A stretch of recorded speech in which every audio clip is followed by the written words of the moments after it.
കേരളക്കരയാകെ കണ്ണീരിലാഴ്ത്തിക്കൊണ്ട് ശിരൂരിലെ മണ്ണിടിച്ചിലിൽ മരണപ്പെട്ടു പോയ അർജുൻ എന്ന യുവാവ് 72 ദിവസങ്ങൾക്ക് ശേഷം അർജുന്റെ ശരീരാവശിഷ്ടങ്ങൾ നദിയിൽ നിന്ന് പുറത്തെടുത്തു. അത് ചിതയിലെരിഞ്ഞ് കഴിയുകയും ചെയ്തു. എന്നാൽ ചിതയുടെ ചൂടാറുന്നതിന് മുമ്പ് വിവാദങ്ങൾക്ക് തിരികൊളുത്തിയിരിക്കുകയാണ് അർജുന്റെ കുടുംബം.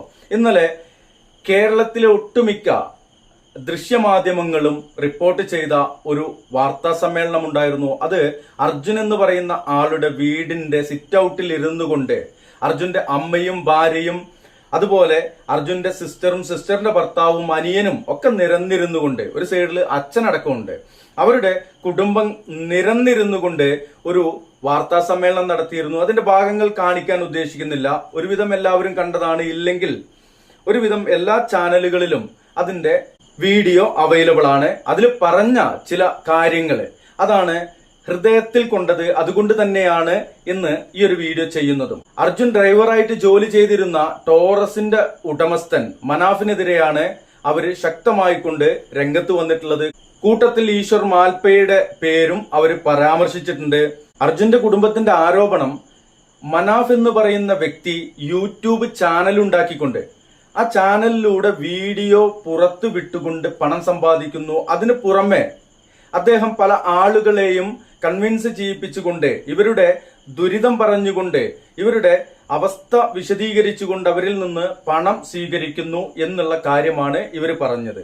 അവർക്ക് മനാഫ് എന്ന് പറയുന്ന വ്യക്തിയെ കുറിച്ച് അറിയില്ലായിരുന്നു എന്നുള്ളതാണ് ഈ ഉള്ളവന് മനസ്സിലാക്കാൻ കഴിഞ്ഞത്. കാര്യം, ഒരു യൂട്യൂബ് ചാനൽ നടത്തിയിട്ട് അതിൽ നിന്ന് ഏണിംഗ് ഉണ്ടാക്കേണ്ട അവസ്ഥ, ആ ഒരു അവസ്ഥയിലേക്ക് അദ്ദേഹം എത്തിയിട്ടില്ല എന്നുള്ളതാണ് എനിക്ക് മനസ്സിലാക്കാൻ കഴിഞ്ഞത്. കാര്യം, 7 ടോറസ് ലോറികളുണ്ട്, 3-4 തടിമില്ലുകളുണ്ട്, അതോടൊപ്പം തടി കച്ചവടവുമുണ്ട്. അതുപോലെ തന്നെ മലേഷ്യയില് അദ്ദേഹത്തിന് ഹോട്ടലുകളുണ്ട്, മറ്റു ബിസിനസ് സംരംഭങ്ങളൊക്കെ ഉണ്ട്. ഈ പറയപ്പെട്ട മനാഫ് എന്ന് പറയുന്ന വ്യക്തിക്ക് അയാള് ഒരു യൂട്യൂബ് ചാനൽ ഉണ്ടാക്കി അതിൽ നിന്ന് 20,000-ഓ 50,000-ഓ അല്ലെങ്കിൽ 1,00,000-ഓ രൂപ സമ്പാദിച്ചുകൊണ്ട് ജീവിക്കേണ്ട ആ ഒരു ഗതികേടിലേക്ക് അയാൾ എത്തിയിട്ടില്ല എന്നുള്ളതാണ്. പിന്നെ പബ്ലിസിറ്റി ആണ് അദ്ദേഹത്തിന്റെ ഉദ്ദേശമെങ്കിൽ അദ്ദേഹം ഈ യൂട്യൂബ് ചാനൽ ഉണ്ടാക്കിയത്, ഈ യൂട്യൂബ് ചാനൽ എന്ന് പറയുന്നത് ഇതാണ്. ഇതിലിപ്പോ കാണുന്ന സബ്സ്ക്രൈബേഴ്സ് ഒന്നും നേരത്തെ ഇന്നലെ ഈ വാർത്താ സമ്മേളനം നടക്കുമ്പോൾ ഇല്ല. 10,000 അല്ലെങ്കിൽ 10,000 സംതിങ് ഫോളോവേഴ്സ് അല്ലെങ്കിൽ സബ്സ്ക്രൈബേഴ്സ് അതിൽ ഉണ്ടായിരുന്നുള്ളൂ. പിന്നീട് ഈ വാർത്താ സമ്മേളനം കഴിഞ്ഞ ഉടനെ അതൊരു 12,000-ന് മുകളിലായി. ഇന്നലെ വൈകിട്ട് ഞാൻ ഭക്ഷണം കഴിക്കുമ്പോൾ നോക്കുമ്പോൾ അത് 54,000 ആയിട്ടുണ്ടായിരുന്നു.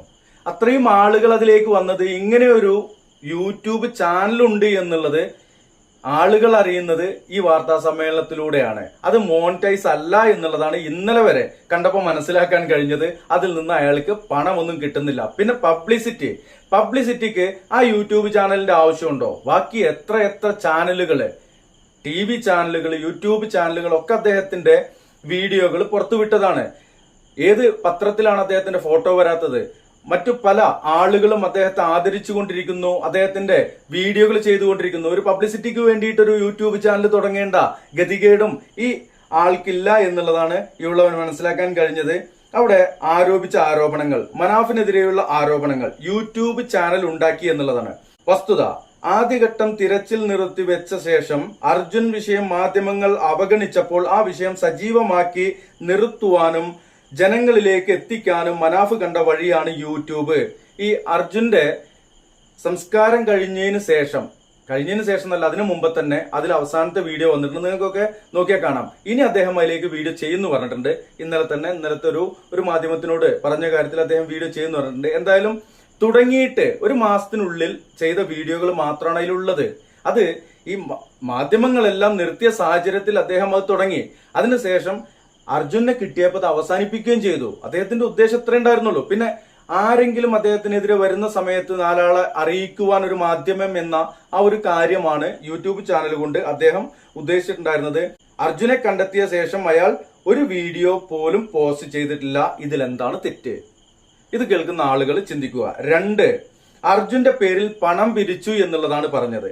അതിന് വസ്തുതാപരമായിക്കൊണ്ട് എന്താണ് അദ്ദേഹം പറഞ്ഞ മറുപടി എന്ന് നമുക്ക് കേൾക്കാം. അർജുന്റെ പേരിൽ പണം പിരിച്ചെന്ന് തെളിയിച്ചാൽ മാനാഞ്ചിറ സ്ക്വയർ മൈതാനിയിൽ ഞാൻ വന്നു നിൽക്കാം. എന്നെ കല്ലെറിഞ്ഞു കൊന്നോളൂ എന്നുള്ളതാണ്. നിങ്ങൾക്ക് എന്നെ കല്ലെറിഞ്ഞു കൊല്ലാം എന്നാ പറഞ്ഞത്. ഇത് പണ്ട് മറ്റേ ആള് നോട്ട് നിരോധിച്ചപ്പോ എന്നെ കെട്ടിയിട്ട് പച്ചക്ക് കത്തിച്ചോ കല്ലെറിഞ്ഞു കൊന്നോ എന്ന് പറഞ്ഞ പോലെയുള്ള തള്ളല്ല. മനാഫ് എന്ന് പറയുന്ന വ്യക്തിയെ കുറിച്ച് അറിയുന്നത് കൊണ്ടാണ് അങ്ങനെ പറഞ്ഞത്. മൂന്നാമത്തെ ഒരു കാര്യം, ട്രാൻസ്പോർട്ട് കമ്പനിക്ക് അർജുന്റെ പേര് നൽകി എന്നുള്ളതാണ്. സ്നേഹമുള്ള കൂട്ടുകാരൻ എന്നാണ് അയാൾ പറഞ്ഞത്. എന്റെ ജോലിക്കാരനോ ഡ്രൈവർ എന്നോ ഒന്നുമല്ല പറഞ്ഞത്, കൂട്ടുകാരൻ എന്നാ പറഞ്ഞത്. ആ കൂട്ടുകാരൻ അദ്ദേഹത്തിന്റെ ലോറി സഹിതം വെള്ളത്തിൽ പോയി 72 ദിവസങ്ങൾക്ക് ശേഷമാണ് അദ്ദേഹത്തിന്റെ ശരീരാവശിഷ്ടങ്ങൾ കിട്ടുന്നത്. ആ ലോറിക്ക് അല്ലെങ്കിൽ അദ്ദേഹത്തിന്റെ ഇനിയുള്ള ലോറികൾക്ക് അർജുൻ എന്ന് പേരിട്ടാല് അതിനെന്തിനാണ് ഇവിടെ ആർക്കെങ്കിലും ഒക്കെ കുരുപൊട്ടുന്നത്? ഇപ്പോ അദ്ദേഹം ചോദിക്കുന്നുണ്ട്, ടാറ്റ, ബിർല, അതുപോലെ പെപ്സി എന്നൊക്കെ ഉള്ളത് അതൊക്കെ ഓരോ കമ്പനികളുടെയാണ്. അർജുൻ എന്ന പേര് ഏത് കമ്പനിയുടെയാണെന്നാ ചോദിക്കുന്നത്. അപ്പോ അതിന് ഇവിടെ മറുപടി, തന്റെ മരണപ്പെട്ടു പോയ അഭിവന്ദ്യ പിതാവിന്റെ പേരായിരുന്നു കമ്പനിക്ക്. പ്രത്യേകം ശ്രദ്ധിക്കണം. ആ പേര് പോലും മാറ്റി അർജുന്റെ പേര് നൽകിയത് അവന്റെ ഓർമ്മയ്ക്ക് വേണ്ടി ആയിരുന്നു എന്ന് മനാഫ് പറഞ്ഞു. ഇനി നാലാമത്, ഇന്റർവ്യൂ നൽകുന്നു എന്നുള്ളതാണ്. താൻ ആരെയും അങ്ങോട്ട് തേടി പോയില്ലെന്നും മൈക്കുമായി മാധ്യമങ്ങൾ തന്റെ മുന്നിലേക്ക് വരികയായിരുന്നെന്നും. അതിന് ഒളിച്ചോടി കഴിഞ്ഞാൽ അപ്പൊ എന്താ പറയാ?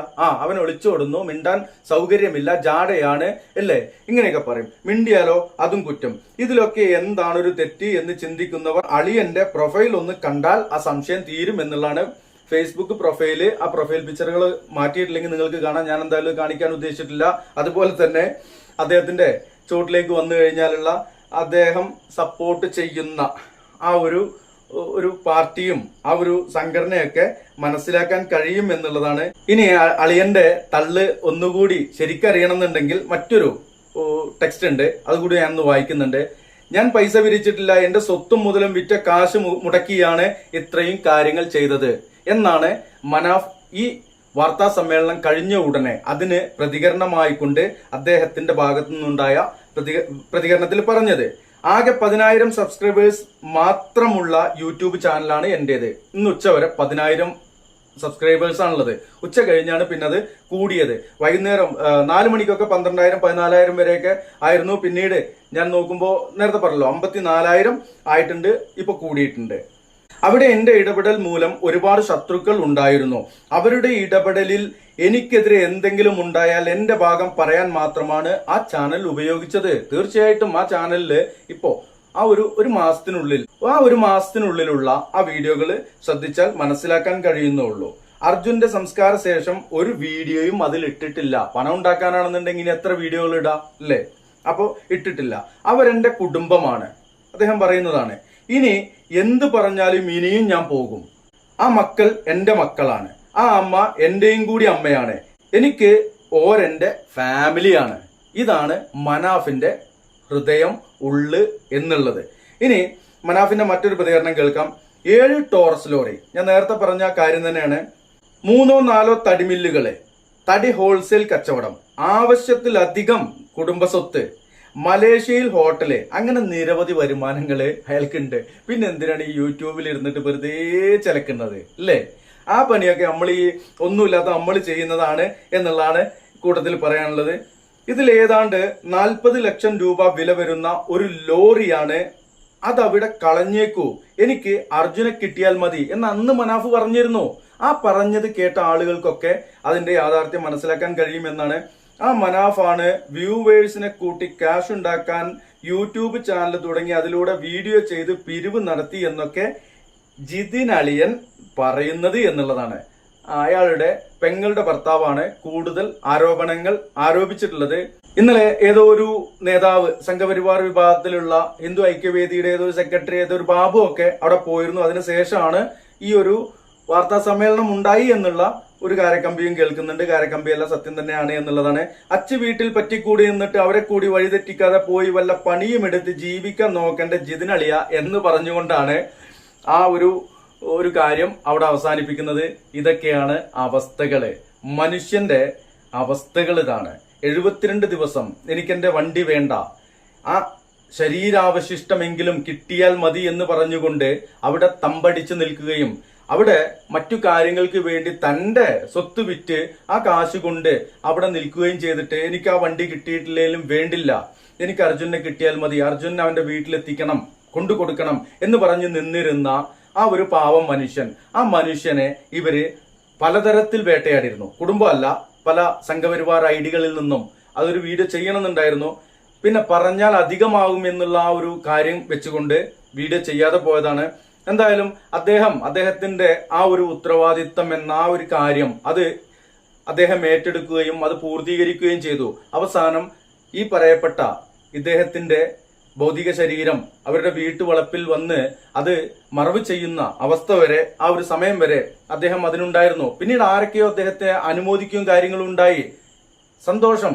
ആ ഒരു സാഹചര്യം അതിനെക്കുറിച്ച് ശരിക്കും മനസ്സിലാക്കിയാൽ അതുണ്ടാവുമായിരുന്നു. എന്നാൽ ഈ കുടുംബം ആളുകളെ, അർജുൻ എന്ന് പറയുന്ന വ്യക്തിയോട് മാധ്യമങ്ങൾ അമിതമായി കൊണ്ട് അർജുന് പ്രാധാന്യം കൊടുത്തിരുന്നു. അപ്പോ പ്രിയമുള്ളവരെ മനസ്സിലാക്കുക, ആ ഒരു വാർത്താ സമ്മേളനത്തില് ഈ ഉള്ളവന് മനസ്സിലായ കാര്യങ്ങൾ എന്റെ അഭിപ്രായങ്ങളുമാണ് ഇവിടെ രേഖപ്പെടുത്തിയിട്ടുള്ളത്.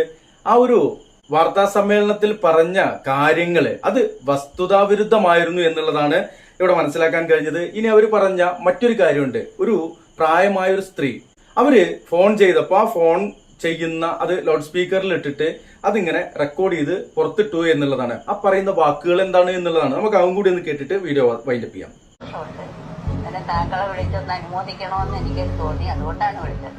അമ്മേ, ഞാൻ നിങ്ങളെ മോനെ തന്നെയല്ലേ. നമ്മൾ ചെയ്യേണ്ട കാര്യങ്ങൾ തന്നെയല്ലേ ചെയ്തിട്ടുള്ളൂ. ഇത് ഇത്രമാത്രം എന്താവും ഞാനും വിചാരിച്ചിട്ടില്ല. എന്തായാലും കുറെ ആളുകൾ വിളിച്ചിട്ടുണ്ട്, ഒരുപാട് ആൾക്കാർ. പക്ഷെ എന്താ പറഞ്ഞാല് നിങ്ങൾ വിളിക്കുമ്പോ സന്തോഷമുണ്ട്. കാരണം എന്താ പറഞ്ഞു കഴിഞ്ഞാല് അമ്മനെ എനിക്ക് എന്തായാലും അവിടെ വന്ന് കാണാൻ കഴിയില്ല.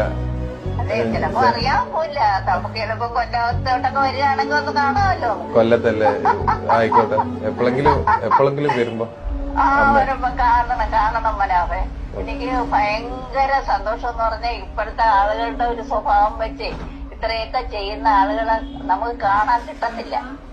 അതാണ് 72 ദിവസമൊക്കെ താങ്കൾ അവിടെ നിന്ന് ഇത്രയൊക്കെ ചെയ്തിട്ടേ, എന്നിട്ട് ഇതിലൊക്കെ യൂട്യൂബിലൊക്കെ താങ്കളോട് അവർക്ക് നമ്മളിപ്പോ ഒരു വീട്ടില് ഒരു പിന്നെ വീട്ടുകാരനല്ലേ ഞാനും ഓരേ.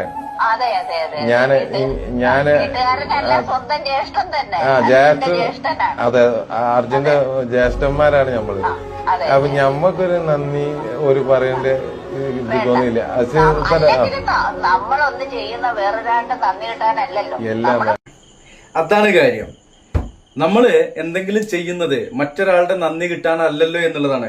ഈ സാധു മനുഷ്യനോട് ആ കുടുംബം ഒരു നന്ദി വാക്ക് പോലും പറഞ്ഞില്ല എന്നുള്ള ആ ഒരു കാര്യം എടുത്ത് പറഞ്ഞപ്പോ നന്ദിക്ക് വേണ്ടിയിട്ടല്ലല്ലോ ഇതൊക്കെ ചെയ്തത്. അവിടെ ഇവരാരും ഇല്ലാത്തുമ്പോ ഈ പറയപ്പെട്ട ആളുകള്, ഈ വാർത്താ സമ്മേളനം നടത്തിയ ആളുകൾ പോലും, അർജുന്റെ ഭാര്യ എന്താ ചെയ്തത്? ഏതോ ബാങ്കിൽ ജോലി കിട്ടിയപ്പോ ജോലിക്ക് പോവുകയാണ് ചെയ്തത് അല്ലെ?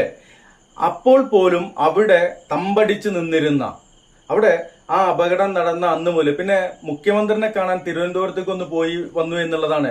അതിനിടയ്ക്ക് ബാക്കിയുള്ള സമയമെല്ലാം ഇതിന്റെ കാര്യങ്ങളുമായി മാത്രം ചുറ്റിക്കറങ്ങിയിരുന്ന ഈ മനാഫ് എന്ന് പറയുന്ന ആൾക്ക് നന്ദി അവർ പറഞ്ഞില്ലെങ്കിലും വിഷമമില്ല എന്നാണ് അദ്ദേഹം പറയുന്നത്. അദ്ദേഹത്തിന്റെ മനസ്സ് നന്ദി ആഗ്രഹിച്ചുകൊണ്ടല്ല നമ്മളൊന്നും ഓരോന്നും ചെയ്യുന്നത്. പിന്നെ ഈ വിളിച്ച ആ ഒരു അമ്മ, അവര് കൊല്ലം ജില്ലയിലുള്ളതാണെന്നാണ് അറിയാൻ കഴിഞ്ഞത്. നമ്മുടെ ജംഗ്ഷൻ ഹാക്ക് ഡോക്ടർ അനിൽ മുഹമ്മദിന്റെ നാടാണ്. അനി അദ്ദേഹത്തിന് അറിയുന്ന ആളുകളാണ് വെച്ചെങ്കിൽ ആ അമ്മയുമായിട്ടുള്ള കൂടുതൽ സംസാരം നമുക്ക് കേൾക്കാം എന്ന് പ്രതീക്ഷിക്കുന്നു. ഓക്കെ, അപ്പോ അതുപോലെയുള്ള ആളുകൾ വിളിക്കുമ്പോൾ ആ സന്തോഷം പറയുമ്പോൾ അത് മറ്റുള്ളവരെ കൂടി കേൾപ്പിക്കുക എന്നുള്ള ആ ഒരു സന്തോഷം, അത്രേ ഉള്ളൂ മനാഫ് ഉദ്ദേശിച്ചിട്ടുള്ളത്. ആ മനാഫിനെയാണ് ഇന്ന് തള്ളി പറഞ്ഞിരിക്കുന്നത്. അത് ചില ആളുകളുടെ ഒരു സ്വഭാവമായിട്ട് നമുക്ക് മനസ്സിലാക്കാം എന്നുള്ളതാണ്. മനാഫ് അർജുന്റെ പേരിൽ പണം വാങ്ങിയിട്ടുണ്ട് എന്ന് തെളിയുകയാണെങ്കിൽ അദ്ദേഹത്തെ എറിഞ്ഞുകൊല്ലാം എന്നൊക്കെയാണ് അവർ പറയുന്നത്. എറിഞ്ഞുകൊല്ലാനൊന്നും ഞാൻ ഉണ്ടാവില്ല, പക്ഷേ അദ്ദേഹത്തിനെതിരെ രൂക്ഷമായിട്ട് തന്നെ വീഡിയോ ചെയ്യും. അതുപോലെ തന്നെ അദ്ദേഹത്തിന്റെ യൂട്യൂബ് ചാനല്, അതിൽ ഇതുവരെയുള്ള വീഡിയോ മുഴുവൻ കാണാൻ കഴിഞ്ഞിട്ടില്ല.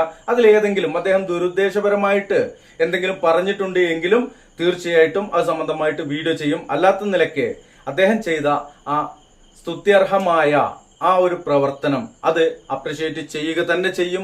അതിന് 1000 അഭിനന്ദനങ്ങൾ മനാഫ് ഭായ് എന്നാണ് പറയാനുള്ളത്. നേരിട്ട് കാണാൻ കഴിയുമെങ്കിൽ നമുക്ക് അതേ സംബന്ധിച്ച് കൂടുതൽ സംസാരിക്കാം എന്നുള്ളതാണ് പറയാനുള്ളത്. നേരിട്ട് കാണാമെന്ന് പറഞ്ഞ ആരെയും ഇതുവരെയും കാണാൻ പറ്റിയിട്ടില്ല. ഇൻഷാ അല്ലാഹ് ആരെങ്കിലും ഒക്കെ കാണും. ഓക്കെ, ഈ വീഡിയോ വൈൻഡപ്പ് ചെയ്യുന്നു. Signing out, Mansoor Mannarkkad.